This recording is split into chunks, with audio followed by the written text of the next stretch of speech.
पिछले 12 घंटे के अंदर ईरान अमेरिका से जुड़े, जंग से जुड़े सारे अपडेट्स मैं आपको बताऊंगा। देखिए, इस वक्त की बेहद अहम खबर, एक बार फिर अमेरिका ने ईरान पर बड़ी स्ट्राइक की है और अब हालात ये है कि ईरान और अमेरिका के बीच जो जंग है वो बेहद भयानक स्तर पर पहुंच गई है और दोनों ही तरफ से बड़े हमले किए जा रहे हैं। देखिए, इसी बीच एक बयान सोशल मीडिया में तेजी से वायरल हो रहा है, हम उसकी भी चर्चा करेंगे। डोनाल्ड ट्रंप का ये बयान है और डोनाल्ड ट्रंप ये कह रहे हैं कि अगर मैं मरा तो सब मरेंगे। देखिए, ये बयान ये बता रहा है कि क्या डोनाल्ड ट्रंप को अब अपनी मौत का डर सता रहा है। कल हमने देखा था कि मशहद में एक बिल्डिंग के ऊपर एक पोस्टर लगाया गया था जिसमें लिखा हुआ था कि हम डोनाल्ड ट्रंप को मार देंगे, we will kill Donald Trump. ये ईरान के लोगों का गुस्सा है। मशहद में जहां सुपुर्द खाक किया गया अली खामनेई साहब को, वहां पर ये जो है पोस्टर लगा हुआ था जिसमें ये ईरान के लोगों का गुस्सा लगातार देखने को मिल रहा है। इस तरह के पोस्टर्स लगे हुए हैं कि बदला लो, रिवेंज रिवेंज रिवेंज, इस तरह की बातें सामने आ रही हैं। ऐसे में ये पोस्टर्स सोशल मीडिया में तेजी से वायरल हुए जिसमें लिखा था वी विल किल ट्रंप, हम ट्रंप को मार देंगे। इसके बाद देखिए, डोनाल्ड ट्रंप की तरफ से ये बयान सामने आया। एक तो ये नेटो समिट खत्म होने के बाद डोनाल्ड ट्रंप जब वापस अमेरिका जा रहे थे उस दौरान एक तो उन्होंने अपना जो जहाज था वो रास्ते में बदल दिया, उन्होंने अपना रूट भी बदल दिया। देखिए, ये सब इंडिकेट कर रहा है कि डोनाल्ड ट्रंप को और अमेरिका को इस बात का डर है कि डोनाल्ड ट्रंप पर हमला हो सकता है। हवाई जहाज बदला गया, रूट बदला गया और यहां तक कि एयरफोर्स वन में जो पत्रकार शामिल थे उनसे बात करते हुए डोनाल्ड ट्रंप ने ये कहा कि विंडो के शटर्स बंद कर लीजिए। प्लेन के जो विंडो के शटर्स थे वो बंद करवा दिए गए। डोनाल्ड ट्रंप ने कहा कि इसे बंद कर दीजिए और उन्होंने कहा कि अगर ईरान का कोई दुश्मन नंबर 1 इस समय निशाने पर है तो वो मैं हूं। ये डोनाल्ड ट्रंप का कहना था कि अगर ईरान के निशाने पर कोई नंबर 1 टारगेट ईरान का कोई इस समय है तो वो मैं हूं और अगर मैं मरा तो आप सब भी मरेंगे, मैं मरा तो सब मरेंगे। इस तरह की बात डोनाल्ड ट्रंप ने की। अब उनका ये जो डायलॉग है वो सोशल मीडिया में वायरल हो रहा है और इस तरह की चर्चाएं शुरू हो गई है कि क्या डोनाल्ड ट्रंप को अपनी मौत का डर सता रहा है। ईरान के 9 करोड़ लोगों का जो गुस्सा देखने को मिला और जो जंगी हालात हैं उस बीच में क्या डोनाल्ड ट्रंप पर हमला हो सकता है, इस तरह के सवाल उठाए जा रहे हैं। हम एक बार फिर से आते हैं जंग की तरफ। देखिए, जिस तरह से हमले हो रहे हैं ईरान पर, गौर करने वाली बात यह है कि ये जितनी स्ट्राइक्स हुई हैं, तीसरे दिन लगातार ये हमले जारी हैं। बीती रात हमले किए गए, ये सारे के सारे हमले, इनका जो मेन टारगेट है आप देखिए, हॉर्मूज के आसपास हमले हो रहे हैं। बंदर अब्बास को निशाना बनाया जा रहा है, खर्ग आइलैंड को, केशम को, अबू मूसा को, चाबार पोर्ट को निशाना बनाया गया। इन हमलों का नेचर क्या बता रहा है? इन हमलों का नेचर ये बता रहा है कि शायद अमेरिका एक बार फिर ग्राउंड ऑपरेशन की कोशिश कर सकता है और खर्ग, केशम आइलैंड या अबू मूसा आइलैंड, ये 3 में से किसी एक आइलैंड पर कब्जे की कोशिश हो सकती है। देखिए, जो अटैक्स होते हैं उनका नेचर ये बताता है। कल तीसरा दिन था, तीसरी रात लगातार ये हमले किए गए। मिसाइल, स्टॉर्महॉक मिसाइल से ये हमले किए गए, फाइटर जेट से ये हमले हो रहे हैं। 190 लोकेशंस पर जो है वो हमले किए गए थे। इन सब हमलों के बाद जो एनालिसिस निकल के आ रहा है, देखिए, हमलों का जो नेचर होता है वो ये बताता है कि सामने वाला जो हमला कर रहा है उसकी मंशा क्या है।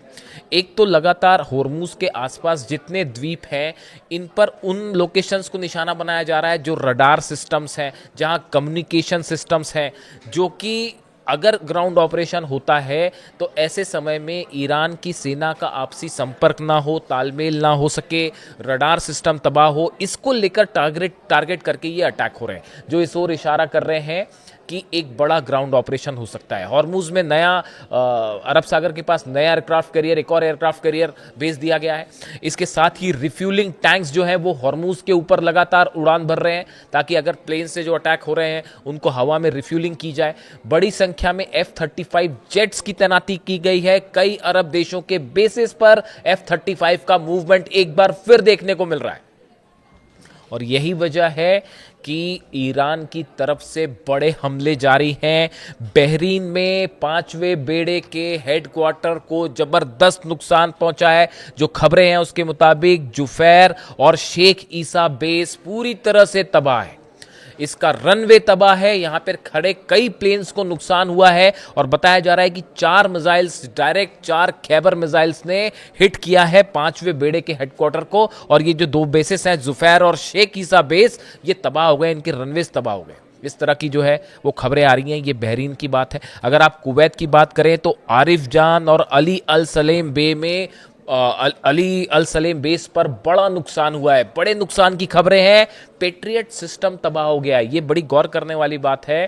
कुवैत में ये जो दोनों बेसेस हैं, आरिफ जान ले लीजिए, अली अल सलेम बेस जो है, इसकी रक्षा के लिए पेट्रियट सिस्टम तैनात किया गया था। अमेरिका का एंटी मिसाइल सिस्टम तैनात किया गया था। उसके ऊपर मिसाइल्स गिरी हैं और वो पूरा का पूरा सिस्टम तबाह हो गया। एक बार फिर ये बात साबित हुई है कि अमेरिका के डिफेंस सिस्टम ईरान की मिसाइल्स को नहीं रोक सकते। ये बात एक बार फिर निकल के सामने आ गई है। इसके अलावा आप देखिए, कतर में लगातार हमले जारी हैं। कतर में कई जगह जो है वो सायरन बज रहे हैं और मिसाइल और ड्रोन अटैक की खबरें हैं। इसके साथ देखिए, ईरान की तरफ से एक और बड़ी बात निकल कर सामने आई है। जो ईरान की सेना की तरफ से कहा गया है कि ये जो हमले इस समय हो रहे हैं, बहरीन में, कुवैत में, कतर में, जॉर्डन पे भी स्ट्राइक्स की खबरें आ गई हैं। ये जो हमले हुए हैं ये पहले दौर की स्ट्राइक्स है। अगर ईरान पर हमले जारी रहते हैं तो दूसरे दौर में यूएई को निशाना बनाया जा सकता है, सऊदी को निशाना बनाया जाएगा और कतर में बड़े हमले होंगे। यानी देखिए, जो अभी तक पैटर्न सामने आया है, ईरान की सेना ने अमेरिका को जवाब देने के लिए कई स्तर की प्लानिंग कर रखी है। और ये जो हमले अभी ईरान की तरफ से हो रहे हैं, ये सिर्फ पहले लेवल के हमले हैं। अगर इसी तरह के हमले अमेरिका की तरफ से जारी रहे तो दूसरे दौर में देखिए, दूसरे दौर में उसी तरह के हमले हो सकते हैं यूएई में, दुबई में, अबू धाबी में या फिर दोहा में, जो हमले हमें पहले देखने को मिले थे, 40 दिन की जंग के दौरान देखने को मिले थे। आज देखिए ईरान में कहां कहां हमले हो रहे हैं। ब्रिजेस को निशाना बनाया जा रहा है, रेलवे स्टेशंस को निशाना बनाया जा रहा है, जो ट्रांसपोर्ट और कम्युनिकेशन सेंटर्स हैं उनको निशाना बनाया जा रहा है। ये इंफ्रास्ट्रक्चर है ईरान से जुड़ा जिसको टारगेट किया जा रहा है। और ऐसे लोकेशंस पर हमले सीधा सीधा आम जनता से जुड़े लोकेशंस पर ये हमले किए जा रहे हैं। जिसके बाद ईरान का ये कहना है, ईरान की तरफ से स्टैंड साफ है कि जैसा हमला होगा उससे बड़ा जवाब दिया जाएगा। यानी अब एक बार फिर खतरे में दुबई है, खतरे में अबू धाबी है, खतरे में रियाद है। हर वो अरब देश का वो शहर जो है खतरे में है जहां पर अमेरिकी सेना की मौजूदगी हो, जहां पर अमेरिकन बेसिस मौजूद है। इससे एक बात साफ है कि अब ये जंग सीमित नहीं रही है, ये जंग एक बड़े दायरे में फैलती दिखाई दे रही है। एक बार फिर देखिए, जो बयान हैं, 2 तरह के बयान हैं जो ये इशारा कर रहे हैं कि कभी भी हालात जो हैं वो कोई भी मोड़ ले सकते हैं। डोनाल्ड ट्रंप की तरफ से एक बयान है, इसको बड़े गौर करने वाली बात है। डोनाल्ड ट्रंप ने नेटो से वापस जाते वक्त क्या बात कही? Their leaders are gone. ये ईरान के लिए कह रहे हैं कि their leaders are gone, then they had another set of leaders, they are also gone, now they have another set of leaders, they may be gone, who knows. देखिए, उन्होंने कहा कि ईरान के हमने नेताओं पर हमला किया, वो अली खामेनी साहब की बात कर रहे हैं। दूसरे दौर में कई नेता और बने, हमने उनको भी निशाना बनाया और अब कह रहे हैं कि अब ये नए नेता जो बन गए हैं इनके ऊपर भी हम हमला कर सकते हैं और हो सकता है ये भी ना रहे। यहाँ पर उनका सीधा सीधा मतलब जो है वो मुस्तबा खामेनी साहब को लेकर है। और ये डोनाल्ड ट्रंप ने सीधी धमकी दी है मुस्तबा खामेनी को, जो जिस तरह से एक्सपर्ट इस बात का एनालिसिस कर रहे हैं कि जो वो कह रहे हैं कि now they have another set of leaders, they may be gone, who knows. मतलब वो ये कह रहे हैं कि जो नए नेता बने हैं शायद जल्दी वो भी खत्म हो जाएं, कौन जानता है। इस तरह की बात डोनाल्ड ट्रंप कह रहे हैं। देखिए, ये उन्होंने जो बयान दिया था speaking at a conference at NATO summit in Turkey में उन्होंने निकलने के पहले ये बयान दिया है, जिससे ये माना जा रहा है कि मुस्तबा खामेनी अब निशाने पर है। देखिए, दूसरी बड़ी बात ये है कि नेटो को लेकर एक बड़ा स्टैंड चेंज दिखाई दे रहा है। नेटो ने जो 40 दिन की जंग थी उस दौरान अमेरिका की मदद नहीं की और अमेरिका इस बात को लेकर डोनाल्ड ट्रंप अपनी नाराज़गी कई बार जाहिर कर चुके हैं। अब ऐसे में एक जो नया डेवलपमेंट निकल के सामने आ रहा है, ये बताया जा रहा है कि इस जंग में अब नेटो की भी एंट्री हो सकती है और नेटो कंट्रीज की तरफ से भी बड़ा एक्शन ईरान के खिलाफ देखने को मिल सकता है। इसकी वजह यह है, बताया जाता है कि नेटो देशों के साथ तुर्की में जब ये समिट हुई तो एक बड़ी डील की डोनाल्ड ट्रंप ने और उसने ये कहा है, डोनाल्ड ट्रंप का ये कहना है कि ग्रीनलैंड को लेकर जो दावा और एक्शन की बातें सुनाई दे रही थी अमेरिका की तरफ से कि ग्रीनलैंड पर हमला होगा, कब्जा कर लिया जाएगा वगैरह वगैरह, अमेरिका का कहना है, डोनाल्ड ट्रंप ने वादा किया कि हम ग्रीनलैंड पर हमला नहीं करेंगे, ग्रीनलैंड को हम अपनी दावेदारी छोड़ देते हैं, बदले में नेटो देश ईरान के खिलाफ हमारी मदद करें। अब इससे दो बातें सामने आई। पहली बात सामने ये आई कि जल्द ही नेटो अमेरिका के साथ शामिल हो सकता है इस जंग में, बात नंबर एक। बात नंबर दो, डोनाल्ड ट्रंप इस बात को महसूस कर चुके हैं कि अकेले उनके बस की बात नहीं है ईरान से निपटना, ये बात भी साफ है।